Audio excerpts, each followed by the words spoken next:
ఫిర్యాదు కూడా అవిశ్వాస అంశంపై కలెక్టర్ను కలిసే క్రమంలోనే తనను కాంగ్రెస్ నాయకులు కొందరు 25 కార్లలో వెంబడించి భయభ్రాంతులకు గురి చేశారన్నారు. 25 కార్లు నీ గురించి అంటే ఇక ప్రజలేమి లేరు రోడ్ల మీద, మీరొక్కరే ఉన్నారు. మొత్తం ఏది రేస్ కోర్టులో ఉన్నట్టుగా.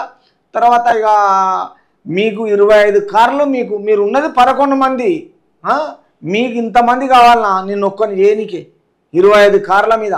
అబ్బో నీ అమ్మ కొంచెమన్నా అంచు ఆధారం ఉండాలి. ఈ మధ్యన ఒకడు అంటున్నాడు, ఎవడు ఆ జర్నలిస్ట్ శంకర్ గాడు, ఇది ఇట్లాంటి పని చేస్తే కొజ్జ, అస్సలు వాడు కొజ్జ. ఆ కొజ్జగాళ్ళు చేసినట్టుగా మీ బీఆర్ఎస్లు చేసినట్టుగా ఈ పని బాట లేకుండా ఆరోపణలు చేసేదే బీఆర్ఎస్ వాళ్ళు. ఇది అధికారం పోయిన బాధలో ఉండి ఇప్పుడు వానికి ఇంత ఎంగిల్ మెతుకులకు అలవాటైనడు వాడొకడు ఉన్నాడు. ఇక అధికారం మీకు ఇప్పుడు దగ్గరుండి పోతున్నది కాబట్టి మీ బాధ. మీ నాయకులు ఏది చెప్తే అది చేస్తారు. ఇట్లాంటి ఆరోపణలు చేస్తే రేపు ఏదో పార్టీని ఏదో బాధలో భ్రమలో మొత్తం మళ్ళీ పైకి రావాలి, మళ్ళీ కేసీఆర్ ఏదో అధికారము రావాలి అని చూస్తున్నారు. కానీ అంత ఈజీ కాదు తెలంగాణ ప్రజలకు. తర్వాత ఓఆర్ఆర్ చుట్టూ తిరుగుతూ బీఆర్ఎస్ శ్రేణులను అప్రమత్తం చేశామని గట్కేసర్ వద్ద మా పార్టీ నాయకులను చూసి వెళ్ళారన్నారు. ఎవరు వెళ్ళారు, ఏం కథ అది అర్థమైతలేదు.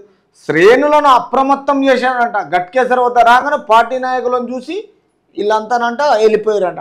25 మంది. ఈడ ఏం చెప్తున్నారు మీడ? కరెక్ట్గా 25 కార్ల మంది మీ పార్టీ నాయకులను కంటిన్యూగా మీరు వస్తారని ఇంటిమేషన్ ఉందా ఆడ?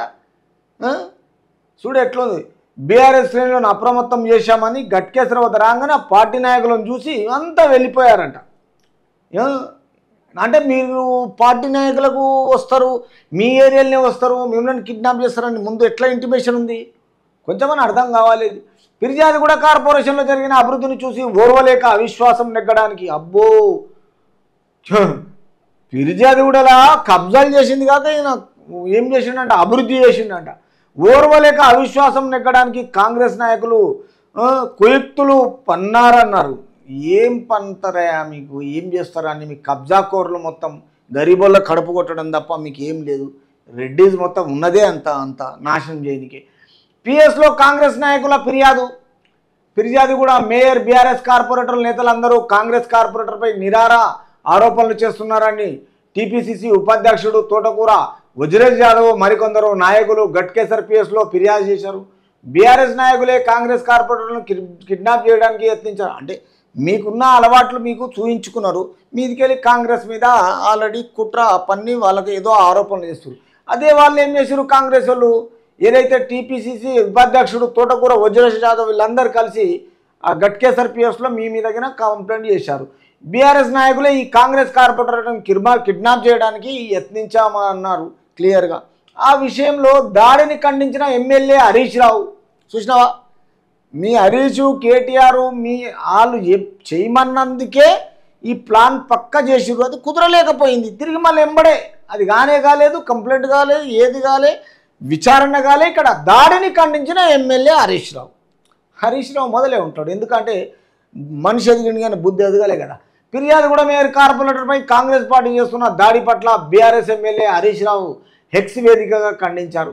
ఇప్పటి వరకు 5 నెలల నుంచి కాంగ్రెస్ వాళ్ళు ఎక్కడన్నా పోయినరా, ఎవరు గొడవలన్నా వెళ్ళారా, ఎవరినన్నా కిడ్నాప్ చేశారా, ఎవరి మీద?